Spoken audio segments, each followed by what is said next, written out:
Hari Uma सचितानन्दरूपाय विश्वोत्पत्त्यादि Hathaway तापत्रय विनाशाय श्रीकृष्णाय वयं नमः।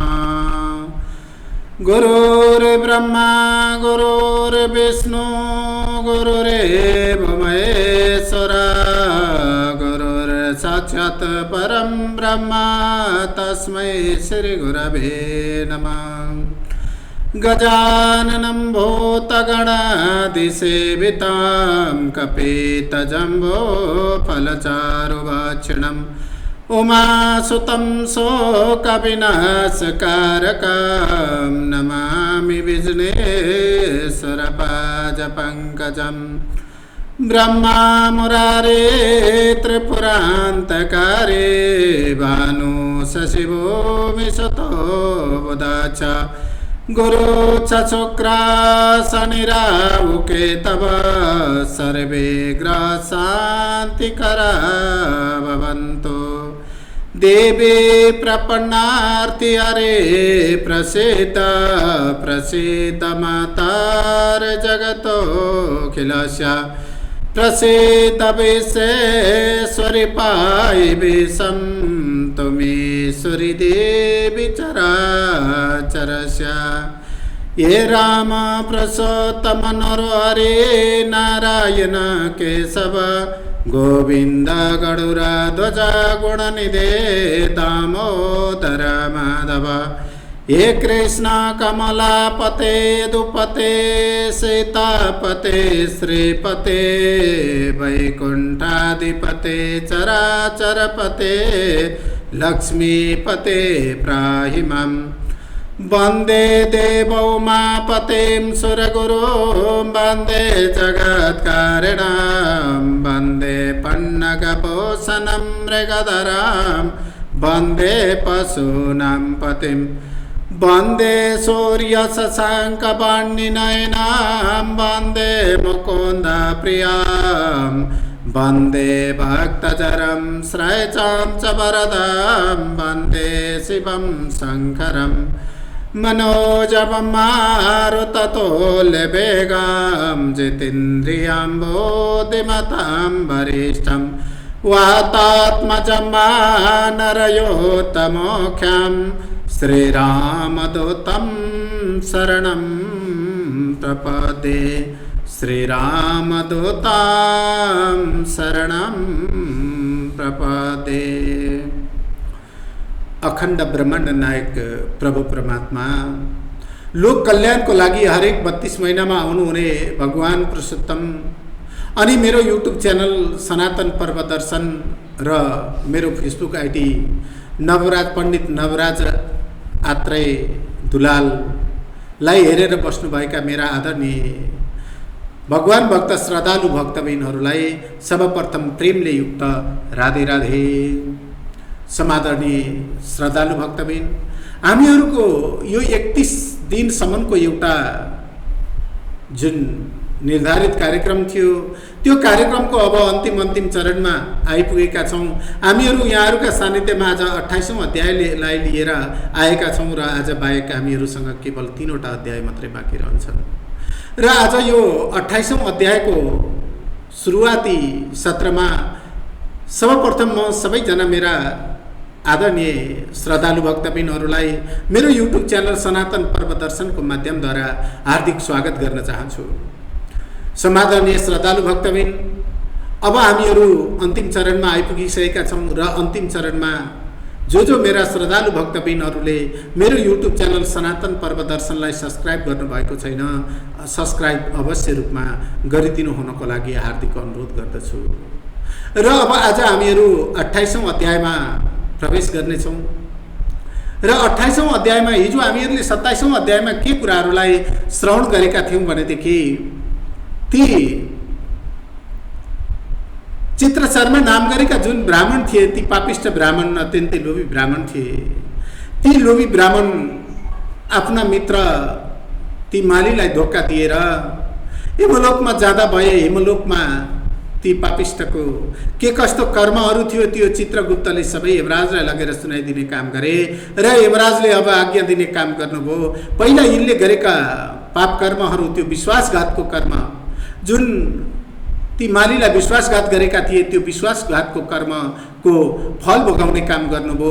विश्वासघातको त्यो कुकर्मको फल के भोग्ने काम गरे त भन्दाखेरि उनलाई सदा सर्वदा प्रेत योनिमै स्थिर राख्ने योजना बनाउने काम गर्नुभयो।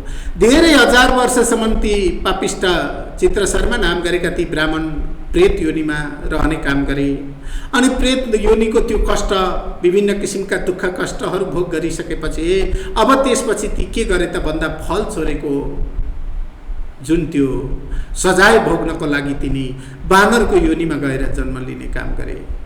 यिनै कुराहरू भगवान नारायणले नारदजीलाई बोध गराउँदै हुनुहुन्छ र यही प्रसङ्ग सौनकादि 88,000 ऋषिमुनिहरूलाई पवित्र तीर्थ स्थान त्यो नैमिषारण्य नाम गरेको तीर्थ स्थानमा सुतजी महाराजले सुनाउँदै हुनुहुन्छ र त्यही प्रसङ्ग मैले हजुरहरूलाई यहाँनिर सुनाउने एउटा जमर्को गरिरहेको छु र सबैजनालाई मेरो युट्युब च्यानल सनातन पर्व दर्शनलाई सब्सक्राइब गर्नको लागि पुनः एकपटक हार्दिक निवेदन गर्दै अब त्यसपछि हामीहरू सरासर 28औं अध्यायको यो प्रसङ्गमा प्रवेश गर्नेछौँ।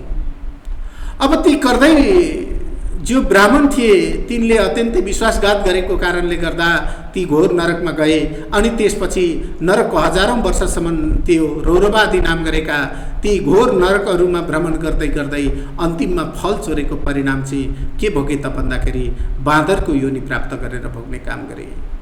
अब त्यो बाँदर पनि यस्तो खालको बाँदर भएर, अत्यन्तै रोगी बाँदर भएर ती जुन चित्र शर्मा नाम गरेका ब्राह्मण थिए, ती ब्राह्मणको त्यो कर्मको फल बाँदर भएर जन्म लिएर ती चाहिँ कहाँ गए त भन्दा मृग तीर्थ नाम गरेको तीर्थ स्थानमा गएर बाँदर भएर जन्मिने काम गरे।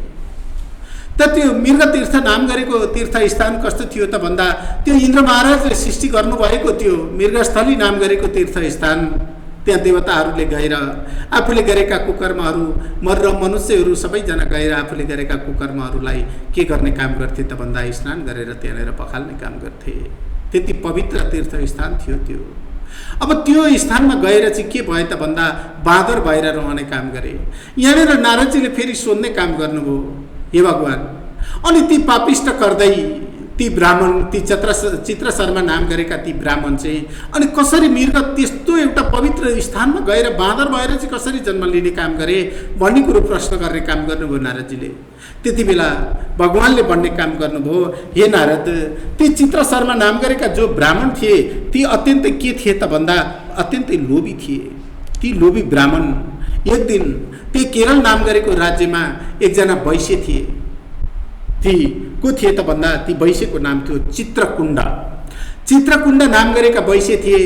ती चित्रकुण्ड नाम गरेका वैश्यको पत्नीको नाम थियो तारका र ती तारका र चित्रकुण्ड दुवैजना दम्पति भएर भगवान पुरुषोत्तमको के गरिरहेका थिए त भन्दा पूजा व्रत र सेवा गरिरहेका थिए र अन्तिम दिनमा ती चित्रकुण्ड नाम गरेका वैश्यले भगवान पुरुषोत्तमको त्यो व्रत र सेवा गर्ने काम गरेका थिए, त्यसको उद्यापन गर्ने दिन थियो। उद्यापन गर्ने दिनमा ती ताराकुण्ड नाम गरेका वैश्यले के गरे त भन्दाखेरि आफ्नो राज्यमा भएका जति पनि ब्राह्मणहरू थिए ती सबैलाई बोलाएर ब्राह्मणी सहित युक्त बनाएर भोजन गराउने काम गरे। अनि ती सबै ब्राह्मणहरूलाई निमन्त्रणा गरेर चित्रकुण्ड नाम गरेका वैश्यले आफ्नो घरमा बोलाउने काम गरे र उनकी श्रीमती तारका सहित भएर भगवान पुरुषोत्तमको पूजा आराधना गरे। अनि त्यसपछि ती सबैजना ब्राह्मणहरूलाई के गर्ने काम गरे त भन्दा ब्राह्मण भोजन गराउने काम गरे। ब्राह्मण भोजन गराउने सवालमा ती चित्र शर्मा नाम गरेका ती अत्यन्तै लोभी ब्राह्मण पनि त्यो ब्राह्मण भोजनमा जाने काम गरेछन्। अनि ती चित्रकुण्ड नाम गरेका ती वैश्यले के गरे त भन्दा आफ्नो घरमा निमन्त्रणा गरेर बोलाएका जति पनि ब्राह्मणहरू थिए तिनीहरूलाई मनज्ञ दान दक्षिणा गरेर अत्यन्तै प्रसन्न बनाएर खुसी बनाएर पठाउने काम गरे। ती ब्राह्मणहरू, अरू ब्राह्मणहरू सबैजना खुसी भए, वैश्यलाई आशीर्वाद प्रदान गरे। ब्राह्मणी सहित भएर युक्त भएर आएका थिए ती ब्राह्मणहरू सबै ब्राह्मण ब्राह्मणीलाई भोजन गराए, दक्षिणापान गरे अनि लुगाफाटाहरू दिएर ब्राह्मण ब्राह्मणीहरूलाई सिँगार पटार गरेर अनि सबै ब्राह्मणहरूलाई बिदा गर्ने काम गरे। ब्राह्मणीहरू पनि आफ्नो आफ्नो अत्यन्तै खुसी भएर आफ्नो आफ्नो घरमा फर्किने काम गरे। तर ती चित्र शर्मा नाम गरेका ब्राह्मण चाहिँ के थिए त भन्दा अत्यन्तै घोर लोभी थिए। लोभी भएको कारणले गर्दाखेरि तिनै चित्रध्वज नाम गरेर चित्रकुण्ड नाम गरेका राजाको दरबारको छेउमा बसेर रोइरहेका देखे चित्रध्वजले। अनि यसरी मेरो दरबारमा आज सबै ब्राह्मणहरूलाई मैले अत्यन्तै प्रसन्न र खुसी बनाउने काम गरेँ। अब एकजना ब्राह्मण चाहिँ किन चाहिँ मतलब चाहिँ नि उनी रोइरहेका छन् भनेर चित्रकुण्ड नाम गरेका ब्राह्मण त के भए त भन्दा चकित हुने काम गरे। अनि त्यसपछि ती चित्र शर्मा नाम गरेका ब्राह्मणलाई गएर सोध्ने काम गरे, हे ब्राह्मण, तपाईँ किन मसँग खुसी हुनुहुन्न? किन रोइरहनु भएको छ? किन मन दुखाउने काम गर्नुभयो?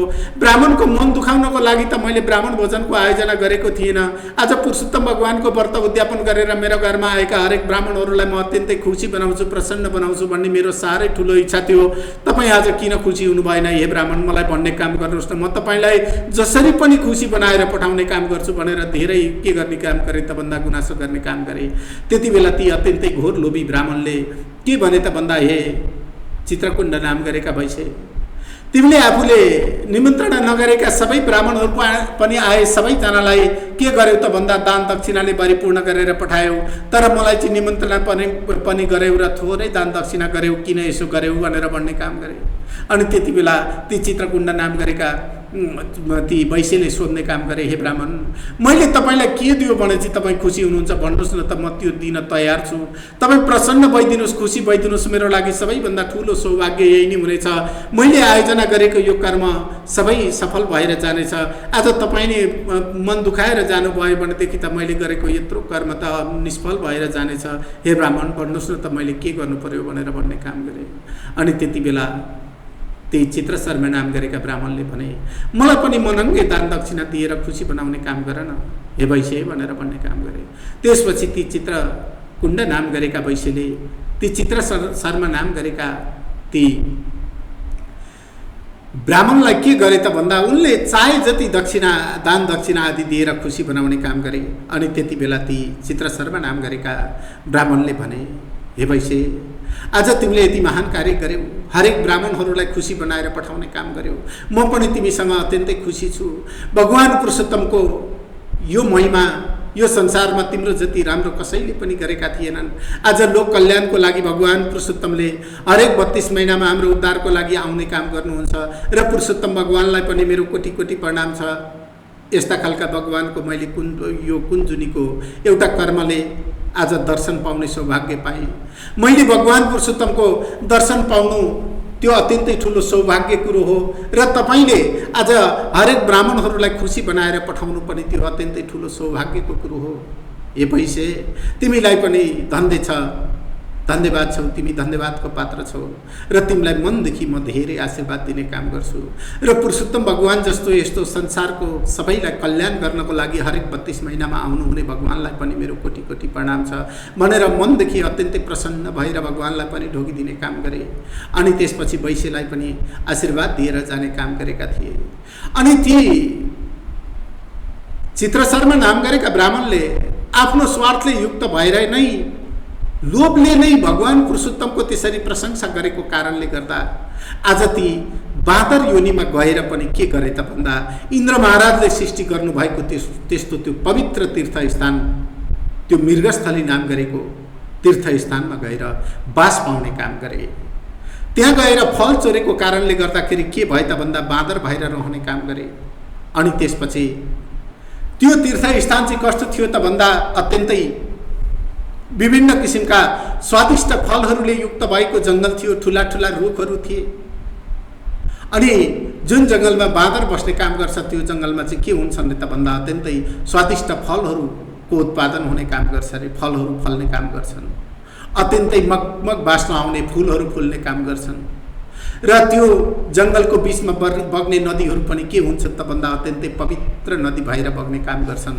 अत्यन्तै त्यहाँका तलाउहरू पनि अत्यन्तै शीतल जल भएर रहने काम गर्छन् र त्यहाँ आएर हरेक मनुष्यले त्यो नदीको पानी पिउने काम गर्छन्।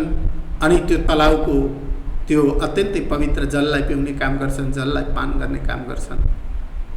र आज ती अत्यन्तै लोभी ब्राह्मण आफूले गरेको कुकर्मको परिणाम भोग्नको लागि त्यहाँनिर बाँदरको योनिमा के गर्नुभएको छ त भन्दा प्राप्त हुनुभएको छ। अब त्यो बाँदर चाहिँ कस्तो थियो त भन्दा उनले धेरै कुकर्म पाप कर्म गरेको कारणले गर्दा मुखभरि के थियो त भन्दा त्यो बाँदरको अत्यन्तै ठुला ठुला घाउहरू थिए। घाउ भएको कारणले मुखबाट पिप र रगत सदा सर्वदा बगिनी रहेको हुन्थ्यो। त्यो जङ्गलमा घोर मतलब चाहिँ नि अत्यन्तै स्वादिष्ट फलफुलहरू थिए। ती फलफुलहरू मुखमा घाउ भएको कारणले गर्दा ती बाँदरले सेवन गर्न पाउँदैनथे। फल खानको लागि रुखमा गएर फल टिप्ने काम गर्थे। मुखमा घाउ भएको कारणले मुखमै पुर्याउन नपाइकन तिनको घाउ दुख्न सुरु हुन्थ्यो र त्यो फल त्यतिकै भुइँमा झारिदिने काम गर्थे। अनि त्यसपछि त्यो बाँदर भनेको चाहिँ कस्तो हुन्छ रे भने भगवान रामचन्द्रलाई रावणको वध गर्नको लागि ती बाँदरहरूले धेरै ठुलो के गर्नुभयो त भन्दाखेरि सहयोग गर्ने काम गर्नुभयो र लङ्कामा गएर लङ्कामा पुर्याउनु भगवान रामचन्द्रलाई लङ्कामा पुर्याउनको लागि पनि ती बाँदरहरूले धेरै ठुलो सहयोग गर्ने काम गरे। समुद्रमा त्यो राम सेतु नाम गरेको एउटा पुललाई निर्माण गर्ने काम गरे र भगवानलाई लङ्कामा लगेर रावण जस्तो पापिष्ट र त्यहाँ भएका जति पनि पापिष्टहरू थिए विभीषणभन्दा बाहेकका, विभीषण चाहिँ अत्यन्तै धार्मिक हुनुहुन्थ्यो, जो रावणको आफ्नै भाइ पनि हुनुहुन्थ्यो। अत्यन्तै धार्मिक भएको कारणले विभीषणलाई केही पनि गर्नु भएन। विभीषणभन्दा बाहेककाहरू पनि ती रावणका जति पनि पार्षदहरू थिए, जति पनि सेनाहरू थिए, भगवानले के गर्नुभयो त भन्दा भगवान रामचन्द्रले तिनीहरूको वध गर्ने काम गर्नुभयो र त्यो लडाइँ धेरै लामो समयसम्म चलिरहेको थियो। त्यो लडाइँमा भगवान रामचन्द्रलाई ती बानरहरूले के गर्ने काम गरे त भन्दा सहयोग गर्ने काम गरे र त्यो लडाइँमा धेरै बाँदरहरूको पनि मृत्यु भएको थियो। भगवान रामचन्द्र आफ्नो युद्ध जितेर अब लङ्काबाट फर्किने तयारी गरिरहनु भएको थियो। लङ्कामा यसरी रावणको वध गरिसकेपछि इन्द्रादि ब्रह्मादि नाम गरेका देवताहरू, ब्रह्माजी, भगवान शङ्कर, इन्द्रादि नाम गरेका देवताहरू सबैजना भगवान रामचन्द्रलाई स्तुति गर्दै लङ्कामा जाने काम गरे र त्यति बेला इन्द्रादि देवताहरूले भन्ने काम गरे, हे रामचन्द्र, तपाईले आज यो पृथ्वी लोकलाई, यो लङ्कालाई यो पापिष्टबाट मुक्त दिलाइदिने काम गर्नुभयो, यो राक्षसबाट मुक्त दिलाइदिने काम गर्नुभयो। अब तपाईँ के चाहनुहुन्छ त्यो कुराहरू हामीलाई भन्नुहोस् न भनेर भन्ने काम गर्नुभयो इन्द्रादि देवताहरूले। त्यति बेला भगवान रामचन्द्रले भन्नुभयो, हे इन्द्रादि देवताहरू हो, तपाईहरूले यदि ममाथि कृपा गर्नु छ भने, ममाथि दया गर्नु छ भने, मेरो यो रावणको सेनाहरूद्वारा धेरै बाँदरहरू मर्ने काम गरेका छन्, यी बाँदरहरूलाई के गर्नुहोस् त काम बेउजाइदिने काम गर्नुहोस् भनेर भन्ने काम गर्नुभयो र त्यति बेला इन्द्रादि देवी देवताहरू सबैजना भएर ती बाँदरहरूलाई के गर्ने काम गर्नुभयो त भन्दा बेउजाइदिने काम गर्नुभयो र भगवान रामचन्द्रले भन्ने काम गर्नुभएको थियो, यी बाँदरहरूलाई अत्यन्तै के दिनुहोस् त भन्दा चिरञ्जीवी दिने काम गर्नुहोस्, लामो आयु जिउने आशीर्वाद दिने काम गर्नुहोस् भनेर। अनि सबैजना इन्द्रादि देवताहरूले अमृत छर्केर ती बाँदरहरूलाई के गर्ने काम गर्नुभयो त बचाउने काम गर्नुभयो। अनि ती बाँदरहरू जो आफ्नो प्राणलाई त्याग गरेर भूमिमा डलिरहेका थिए, धेरै लामो समयको निन्द्राबाट बिउजे जसरी बाँदरहरू सबैजना जराकजुरुक उठे र भगवान रामचन्द्रले भन्नुभयो, हे बाँदरहरू हो, तिमीहरूको आज मैले उद्धार गर्ने काम गरेका छौ, तिमीहरूले मलाई साह्रै ठुलो सहयोग गर्ने काम गरेका छौ। अब म तिमीहरूलाई आशीर्वाद दिन्छु, तिमीहरू जङ्गलमा जहाँ जान्छौ त्यो जङ्गल अत्यन्तै पवित्र भएर रहोस्, तिमीहरू जहाँ जहाँ मीठा स्वादिष्ट फलहरू फल्छन् त्यो ठाउँमा तिम्रो बास होस्, तिमीहरूको बास होस् र तिमीहरूलाई कसैले पनि कैद गरेर राख्न नसकोस्। तिमीहरू यो आकाश धरती जहाँ पनि खुल्लम रूपमा सदा सर्वदा फ्रिडम भएर रहने काम गर्नु, तिमीहरूलाई कसैले बन्देज गर्न नसकोस् भन्ने आशीर्वाद दिने काम गर्नुभयो र ती बाँदरहरू सबैजनाले आशीर्वाद पाए र बाँदरहरू सबैजना पृथ्वी लोकका हरेक जङ्गलहरूमा जाने काम गरे। जहाँ जहाँ जान्छन् त्यहाँनिर अत्यन्तै स्वादिष्ट फलहरू फल्ने काम गर्छन्, अत्यन्तै सुन्दर मगमग बास्ना आउने फुलहरू फुल्ने काम गर्छन् र ती बाँदरहरू बसेको नदीहरू के गर्ने काम गर्छन् त भन्दा आसपासका नदीहरू अत्यन्तै पवित्र जल भएर बग्ने काम गर्छन्, जुन जललाई पिउनको लागि अत्यन्तै सुयोग्य जल हुनेछ भनेर त्यसरी भगवान रामचन्द्रले बाँदरलाई आशीर्वाद दिनुभएको थियो र त्यसरी त्यो बाँदर पनि आज त्यो मृगस्थली नाम गरेको, मृगस्थान नाम गरेको त्यो तीर्थस्थानमा गएर मानसरोवरको छेउमा रहेको त्यो मृगस्थलीमा गएर रहने काम गरेको थियो र त्यो मृगस्थलीमा एउटा रुखबाट अर्को रुखमा झर्दै गर्दाखेरि के भयो त भन्दा त्यो बाँदर एउटा रुखको चेपमा गएर चेप्टिने काम गर्यो। धेरै लामो समयसम्म भोकै बसेको कारणले गर्दाखेरि त्यसका आफ्ना शरीरका ज्ञानेन्द्रियहरू, आफ्ना शरीरका अङ्गहरू के भइसकेका थिए त भन्दा शिथिल भइरहेका थिए। त्यो रुखमा गएर चेपिएर कसै गरी फेरि त्यो चाहिँ भुइँमा के भयो त भन्दा गर्लममा जल्ने काम गर्यो। त्यति बेला शरीरमा धेरै पीडा भयो। मुखबाट रगत र पिप बगिरहेको छ, खानालाई केही पाइरहेको छैन। अनि त्यही मृगस्थली नाम गरेको त्यो पोखरीको छेउमा गएर टुक्रुक्क बस्ने काम गर्यो। अनि त्यसपछि जब जब त्यसको मुखमा धेरै पीडा हुन्थ्यो त्यति बेला त्यो मृगस्थलीको त्यो जलमा गएर स्नान गर्ने काम गर्थ्यो, त्रिकाल स्नान गर्ने काम गर्थ्यो। दिनमा 3-4 पल्ट गएर त्यो जलमा डुबेर त्यही मतलब त्यो तलाउको किनारमा आएर टुक्रुक्क बस्ने काम गर्थ्यो। मुखमा घाउ भएको कारणले केही पनि खान पाउँदैन। अनि त्यति बेला दैव संजोगले के भइरहेको थियो त भन्दा भगवान पुरुषोत्तमको मास चलिरहेको थियो। भगवान पुरुषोत्तमको मासमा त्यो बाँदरले के गरे त भन्दा फल पनि खान सकेन, जल पनि पिउन सकेन। केवल आफ्नो त्यो मुखमा धेरै, शरीरमा धेरै पीडा भएको कारणले त्यो पीडा शान्तिको लागि त्यो तलाउको जलमा गएर धेरै पटक उसले स्नान गर्ने काम गर्थ्यो। पानी पनि पिउन सकेन, केही पनि खान सकेन। अनि दैव संजोगले त्यसरी भगवान पुरुषोत्तमको मास पर्न गएको कारणले गर्दा भगवान पुरुषोत्तमको के भयो त भन्दा पूजा व्रत र सेवा हुन गयो। र त्यो अन्जानमै त्यो बाँदरले त्यसरी के गर्यो त भन्दाखेरि भगवान पुरुषोत्तमको पूजा व्रत र सेवा गर्ने काम गर्यो। त्यति बेला भगवान अत्यन्तै खुसी हुने काम गर्नुभयो र पुरुषोत्तम भगवानको अन्तिम दिन चलिरहेको थियो। अनि त्यति बेला भगवान पुरुषोत्तमले त्यो बाँदरलाई लिनको लागि एउटा पुष्प विमान पठाउने काम गर्नुभयो। अनि पुष्प विमानमा विभिन्न किसिमका अप्सराहरू गए, गन्धर्वहरू गए, अप्सराहरू नाचिरहेका थिए, गन्धर्वहरू किन्धर्वहरू गाना गाइरहेका थिए। अनि त्यसपछि भगवानका पार्षदहरू गएर त्यो बाँदरले के भयो त भन्दा शरीर त्याग गरिसकेको थियो र त्यो पुष्प विमानमा राखेर अनि त्यसपछि के गरे त भन्दा भगवानको त्यो अत्यन्तै योगीहरूले पनि प्राप्त गर्न नसक्ने त्यो गोलोकतिर लिएर जाने काम गरे। ती अप्सराहरूले गाना गाएर सेवा गर्ने काम गरे। अनि त्यसपछि ती अप्सराहरूले नाचेर सेवा गर्ने काम गरे र गन्धर्वहरूले गाना गाएर बाँदरलाई अत्यन्तै दिव्यमान शरीर धारण गरेर अत्यन्तै नयाँ वस्त्र लगाएर सुन्दर गरगहनाहरूले सजाएर अनि त्यसपछि त्यो बाँदरलाई के गरे त भन्दा गोलोकमा लिएर जाने काम गरे। अब यसरी अन्जानमै पनि भगवान पुरुषोत्तमको सेवा व्रत र पूजा हुन गयो भनेदेखि यसरी त्यो पापिष्ट गर्दै जो चित्र शर्मा नाम गरेका ती ब्राह्मण थिए, ती ब्राह्मणले पनि के गरे त भन्दा मोक्ष पद प्राप्त गर्ने काम गरे। र पहिला हामीले सुदेव नाम गरेका ब्राह्मणले पनि भगवान पुरुषोत्तमको अन्जानमै सेवा हुन गएको कारणले गर्दा आफ्नो मृत भएको छोरालाई पनि जीवित बनाउन सफल भएका ती प्रसङ्गहरूलाई हामीले श्रवण गर्ने काम गर्यौँ।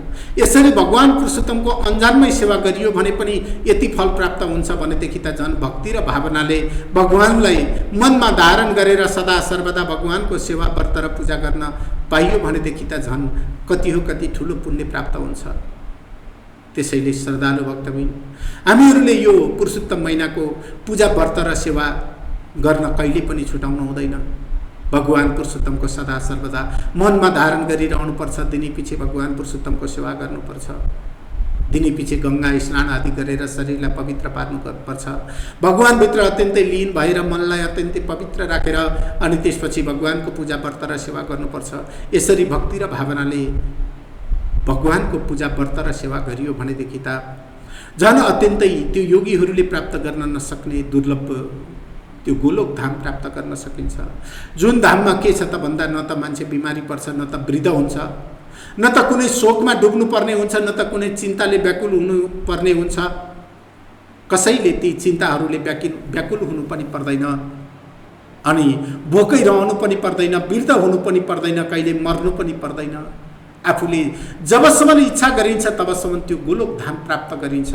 भगवानको यसरी अत्यन्तै श्रद्धा र भक्तिले युक्त भएको भगवान पुरुषोत्तमको पूजा व्रत र सेवा गरियो भने यी चिजहरू प्राप्त हुन्छ भनेर यसरी भगवान नारायणले नारदजीलाई यो 28औं अध्यायको आजको यो प्रसङ्गमा सुनाउने काम गर्नुभयो र यही प्रसङ्ग मैले हजुरहरूका सानिध्यमा राख्ने काम गरेँ। र यदि फेसबुकबाट हेर्नुभएको छ भनेदेखि अवश्य लाइक सेयर कमेन्ट गर्नुहोला। अनि मेरो युट्युब च्यानल सनातन पर्व दर्शनलाई अवश्य रूपमा सब्सक्राइब गरेर अनि अवश्य रूपमा कमेन्ट पनि गर्नुहोला। कुन कुन ठाउँबाट हजुरहरूले मेरो यो भिडियोलाई हेरिरहनु भएको छ त्यो कुराहरू पनि जानकारी गराउनुहोला। किनकि आफ्नो ठाउँ र नाम पनि बताउन सक्नुभयो भने मैले पनि हजुरहरूलाई चिन्न सक्छु। ती कुराहरूलाई अत्यन्तै मनमा मनन गर्ने काम गर्नुहोला। र म पुनः एकपटक फेरि यहाँहरूसँग बिन्ती बिसाउने काम गर्छु कि मेरो युट्युब च्यानल सनातन पर्व दर्शनलाई अवश्य रूपमा सब्सक्राइब गर्ने काम गर्नुहोला। र आज यो 28औं अध्यायले युक्त भएको यो कथा प्रसङ्गले हजुरहरूको सबैको घरमा सुख शान्ति दीर्घायु प्राप्त होस्, परिवारमा अत्यन्तै सुख शान्ति रहोस्, धनधान्यको वृद्धि होस्, सूर्य आदि नवग्रह देवताहरू शान्ति भएर रहन्, 33 कोटी देवी देवता र पितृहरूले हजुरहरू सबैजनालाई आशीर्वाद प्रदान गरून्, घरमा धनधान्यको वृद्धि भएर जाओस्, घरका इष्ट देवता कुल देवता वास्तु देवता सदा सर्वदा खुसी भएर रहन् र सबै सदा सर्वदा भगवान पुरुषोत्तमको कृपा यहाँहरूमाथि परि नै रहोस्। हजुरहरूको घरमा राज भए, चोर भए, मृत्यु भए, त्रास आदि रोग व्याधि आदि सबै दूर भएर जाओस्, सुख शान्ति दीर्घायु प्राप्त होस् भन्दै आजको यो भिडियोलाई म यहाँनिर अन्त्य गर्छु। र अन्त्य गर्नुभन्दा पहिले यहाँहरूलाई पुनः एकपटक फेरि बिन्ती बिसाउन चाहन्छु कि मेरो युट्युब च्यानल सनातन पर्व दर्शनलाई अवश्य रूपमा सब्सक्राइब गर्नुहुनको लागि हार्दिक अनुरोध गर्दै मेरो आजको यो भिडियोलाई यहीँनिर विश्राम गराउने काम गर्छु। र भोलि फेरि 29 अध्यायलाई लिएर म यहाँहरूको सानिध्यमा अवश्य रूपमा उपस्थित हुने बाचा गर्दै बिदा चाहन्छु। हस्त सर्वे भवन्तु सुखिनः, सर्वे सन्तु निरामया, सर्वे भद्राणि पश्यन्तु मा कञ्चित् दुःखभाग् भवेत्। जय श्री राधे, जय माताजी।